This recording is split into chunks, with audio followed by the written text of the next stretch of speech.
Here's all you need to know in weekly Newsbits. President Duterte highlights Davao's best practices in Sona 2019. CTTMO questions painting of pedestrian crossing.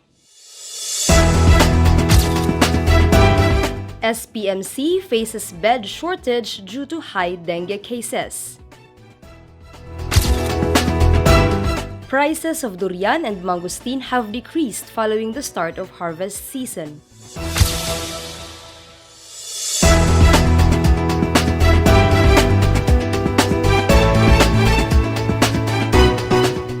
Time to know the top stories of the week.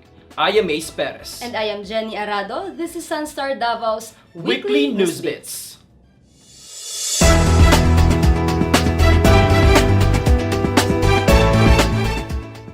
President Rodrigo Duterte highlights some of Davao City's best practices in his fourth State of the Nation address, while Davaoenos have mixed reactions on the President's Sona.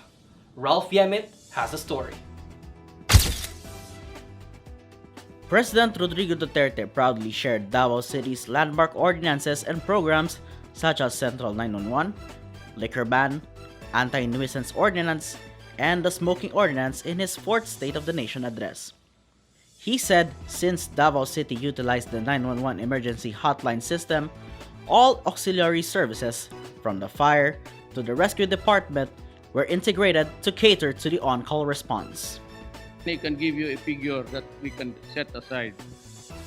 Nakakahiya talaga itong ano natin.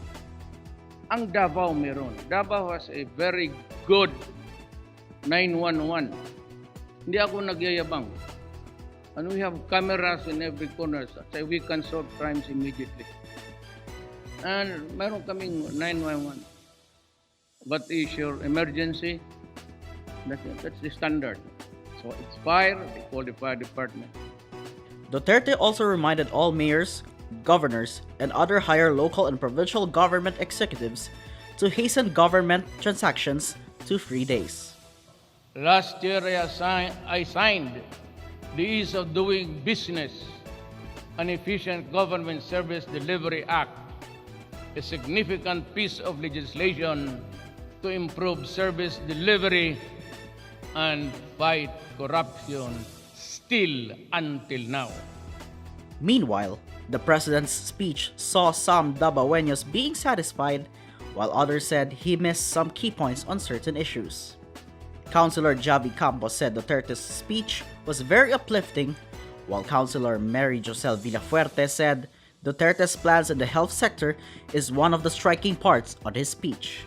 However, Alliance of Concerned Teachers said they are not satisfied with Duterte's promise of increasing the teachers' salaries, demanding for a substantial salary increase. Kilosang Mayuno Secretary General Carlo Ulalo also said Duterte's latest Sona speech was disappointing. Disappointed, no? Wala na-mention ang workers' issue. Ang problema karon no sa mga mamumuo no na nagatubang sa eskema sa contractualization, wala na appeal ni Presidente Duterte. Hundreds of Davaoenos watched Sona's live viewing last Monday at the Rizal Park. Ralph Yemit, Weekly Newsbits.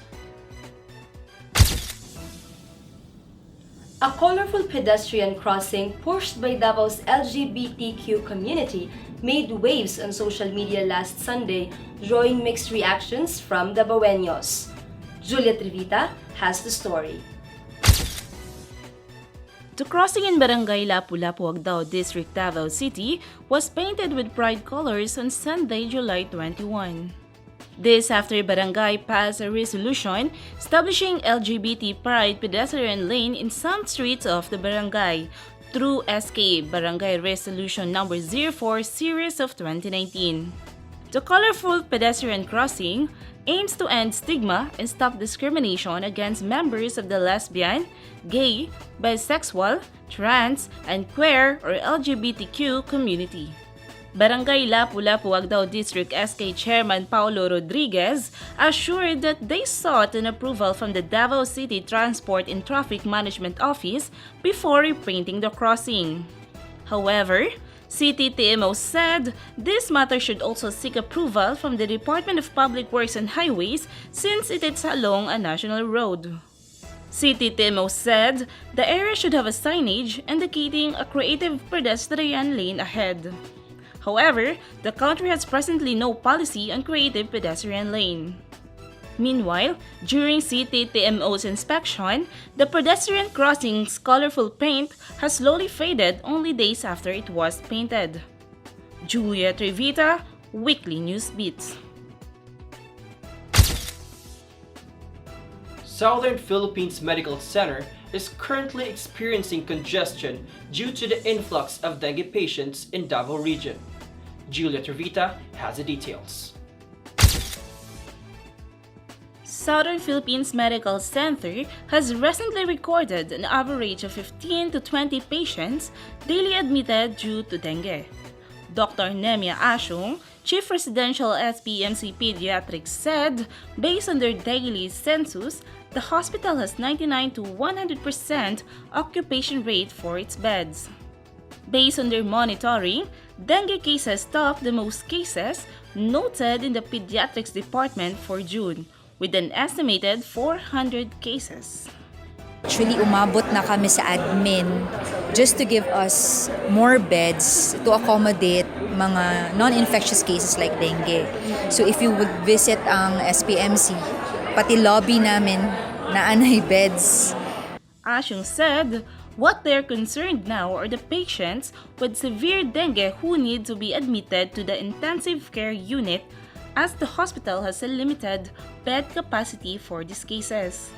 Do is kanang we cannot control manggod the kaning nga mga circumstances out of the control ng doctors, nurses or the admin, no, kasi we cannot refuse patients. Tanan nga mga bot na patients we have to accept, accommodate.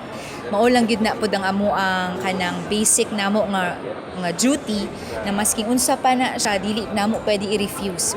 May money man or wala, tawaton namo ang pasyente.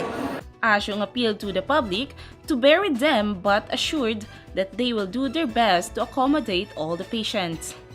Julia Trevita, Weekly Newsbits. On lighter news, prices of durian and mangosteen have decreased following the start of harvest season. Roel Jan Lumawag has the details. With the start of the harvest season, Davaoeños have more reason to buy and enjoy fruits as prices of durian and mangosteen has gone down as of July 23, 2019.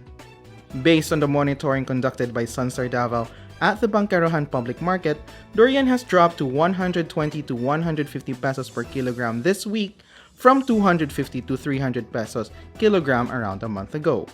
Mangosteen is also now at 50 to 60 pesos per kilogram from 200 to 250 per kilogram. The decreasing prices of the two fruits are also expected to continue as the Kadayawan season gets closer. Meanwhile, the prices of pomelo and rambutan remain stable at 100 to 120 pesos per kilogram and 40 to 50 pesos per kilogram respectively. Ruel John Lumawag, Weekly Newsbits. This year's Indak Indak sa Kadayawan celebration will be the grandest as organizers will be giving away almost 8 million pesos in cash prizes. For this year, the Champion Circle category will be introduced, wherein top 3 champions from 2016 to 2018 will compete in a special category. Unlike in the open category and school-based category, wherein grand winners will take home only 1 million pesos, the winners of the Champion Circle will take home 1.2 million pesos. The competition will have a total of 49 contingents, 20 for both open and school-based categories, and 9 for the Champion Circle category. And those are some of the top stories of the week. We will be back after this short break.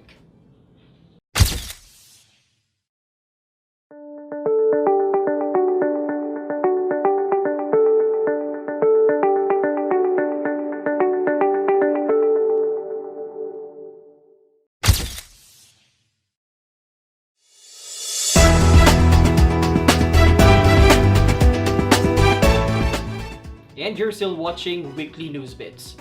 For business news, following President Rodrigo Duterte's statement on Francisco Bangoy International Airport in his recent Sona, Davao City Chamber of Commerce and Industry Incorporated reiterated the need for the modernization of the airport to increase trade and tourism. For the details, here's Laika Casamayor.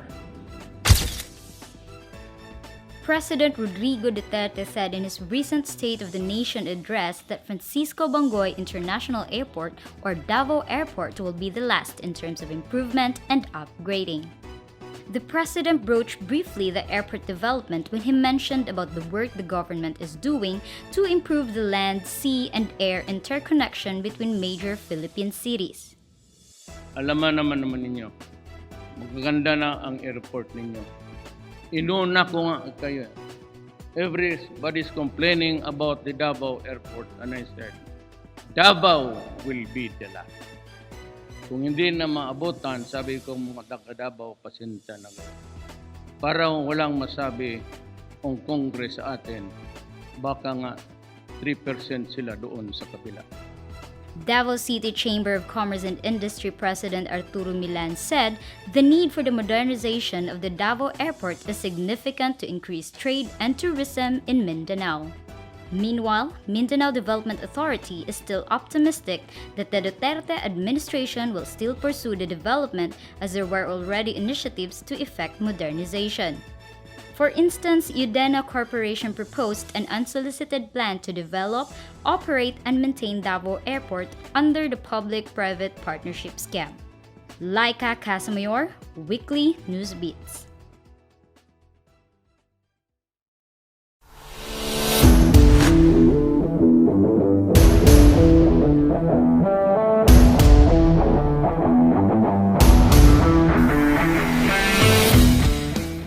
In sports, American boxing legend and Senator Manny Pacquiao defeated American fighter Keith Thurman in Las Vegas, Nevada via split decision.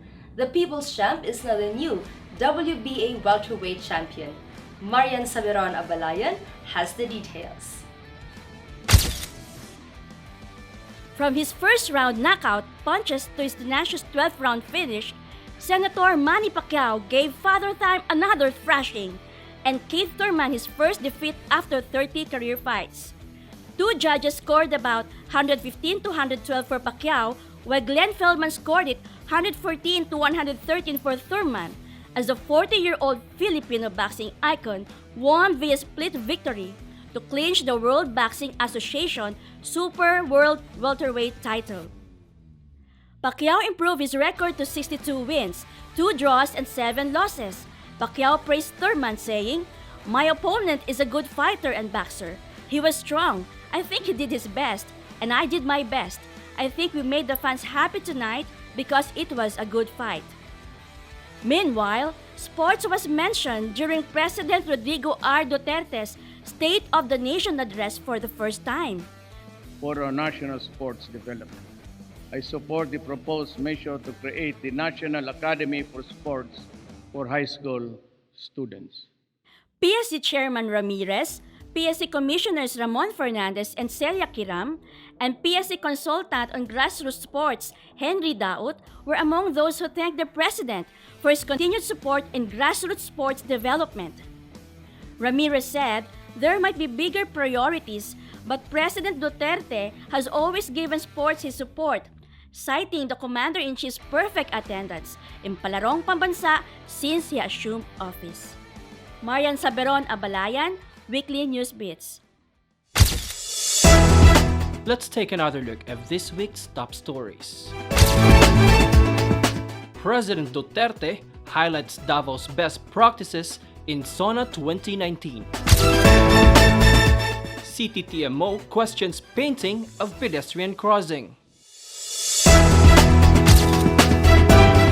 SPMC faces bed shortage due to high dengue cases. Prices of durian and mangosteen have decreased following the start of harvest season. To check more stories, visit our website www.sunstar.com.ph/Davao, subscribe on our YouTube channel, and follow us on our social media accounts on Facebook, Instagram, and Twitter. And that's all you need to know for this week. Have a great weekend.